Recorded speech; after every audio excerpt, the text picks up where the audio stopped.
So of course, on the right hand side, you have the notes. So if you have a pen and paper, you can actually jot this down.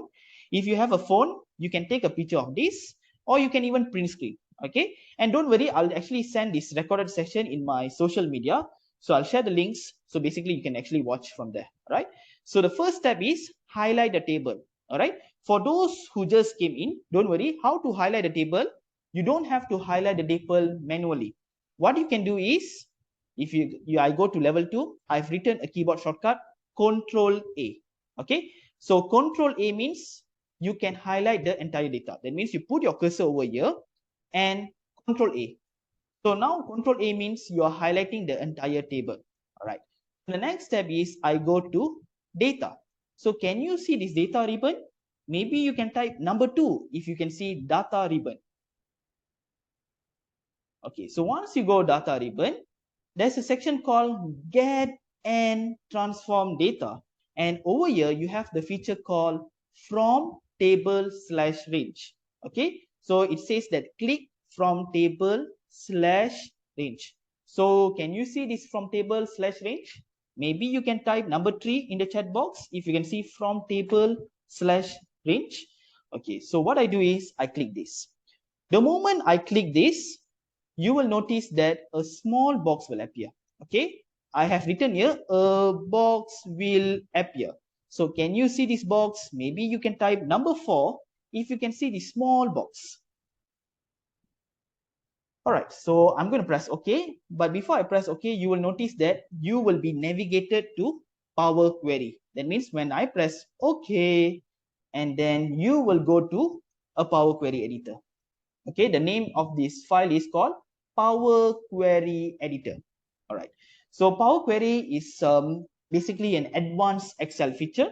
It's actually available from Microsoft Excel 2013 onwards. All right, but I'm not going to confuse you. What I'm going to tell is Power Query has the ability to massage the data, transform the data. So that means in your keyboard, if you notice in your normal keyboard, I'm talking if they say a normal Lenovo keyboard on, I'm not talking about MacBook, but something like Lenovo, Asus, or Acer. So in your keyboard, is there a shift button? If you notice there's a shift button in your keyboard, maybe you can type number 4 in the checkbox. Okay, so in your keyboard, you have, right, sure. Basically, just now what I did was, I press data and then I go to the from table slash range. Okay, maybe I'll show later. Don't worry. Okay, so my friends, if you can see your shift button, maybe you can just type number 5 in the checkbox in your keyboard. Okay, in your keyboard, there's a shift button. All right, so what I'm going to do is I'm going to click this. I'm going to click 2018 and then I go towards my right hand side. I press the shift button. Okay, in your keyboard, you have the shift button. I press shift and I click here. Okay, I press shift, I click here. What does it mean? It means you are highlighting the entire table. That means from 2018, from 2021. Okay, again, I repeat. That means now I press 2018, you are highlighting 2018. And I press the shift button and I click here. So now you have 2018 until 2021. The next step is I go to transform. Okay, I go to transform. Can you see unpivot column? If you can see unpivot column, maybe you can type number 6 in the chat box. Okay, so right, so I click unpivot column. So if you notice over here, before I click unpivot column, you will notice that now we have 2018, 2019, 2020, 2021. Right. What happens if I press unpivot? When I press unpivot, you will notice that all your columns, all your 4 different columns will appear into one column. Can you see the difference? If you can see the difference, maybe you can type number 6 in the chat box. That means all the years, it will appear into one column, right? And then what I'm going to do is I'm going to change this name to FY. That means financial year. So financial year, and then I'm going to put this as currency. I click this and I change to currency. So it's up to you. You want to put Indian rupees, or you want to put US dollar, or you want to put ringgit Malaysia scan. All right. Basically, it's up to you. And then what I'm going to do is I'm going to go to home and I'm going to press close and load. Okay. So now it will load towards a different data. So basically now this is your data right now. So you have the football club, you have the revenue items, you have the financial year, and you have the currency. So with this data, basically you can create a pivot table and a dashboard.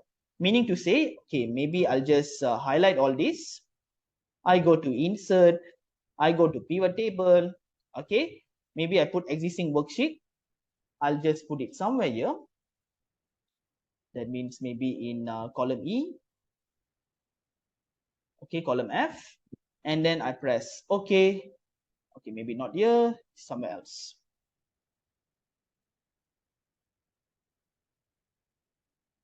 And I just put it over here. And there you go. So now we have a pivot table. So basically you can create a dashboard. Dashboard meaning to say, I put my football club over here, and I put my currency over here, and I can just put my financial year over here.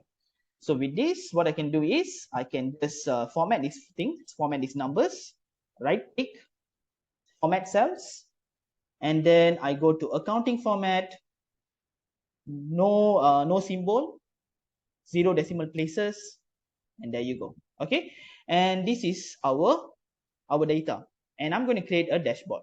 Okay, a simple dashboard. So something like this. So I'll just remove this. Okay, so it's something like this, and then I just click on this button, right click, I go to hide all fields. So now you have this data. I remove this, and I'm going to click this, click on the chart element.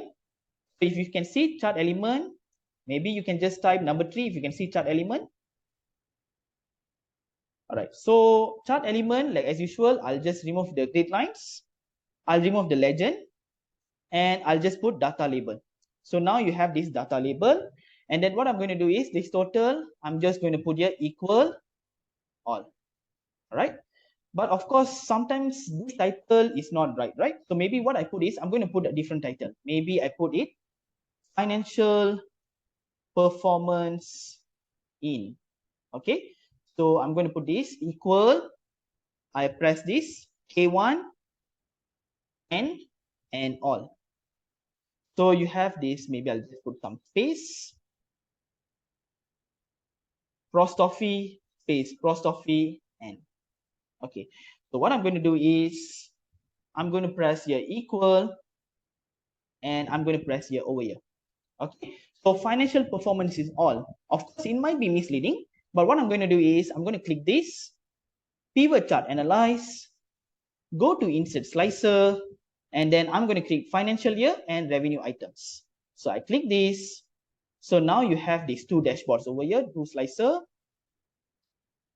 And I'm going to do, just say if I click 2020, so now the title shows financial performance in 2020. So if just say I click 2021, you will notice that financial performance in 2021. And then you can just click this. You can actually understand the data instantly. But of course, all these shows the same color, which is not a professional presentation, right? So what I'm going to do is I'm going to click this, and I'm going to press right click. So when I press right click, can you see the line called format data series? If you can see format data series, maybe you can type number 6 in your chat box. Okay, all right. So you click on the format data series, and you will notice on your right hand side, there is format data series. So what I'm going to do is I'm going to click on this fill and line icon. Okay, so I'm going to click this icon. Can you see this fill line? Maybe you can type number 7 if you can see this fill section or this fill line. So I'm going to click this, and I'm going to tick vary colors by point. So when I tick this, you will notice that all this data is different colors. Okay, so if just say you have a negative, you can actually tick this as well. Basically, it's up to you. All right, so all this data is here. So now if just say I click 2018, so 2018 shows that Manchester United has the highest performance. If I click 2019, it shows that Manchester City has the highest performance. Okay, so do you have you learned something new? If you have learned something new, maybe you can type yes in the chat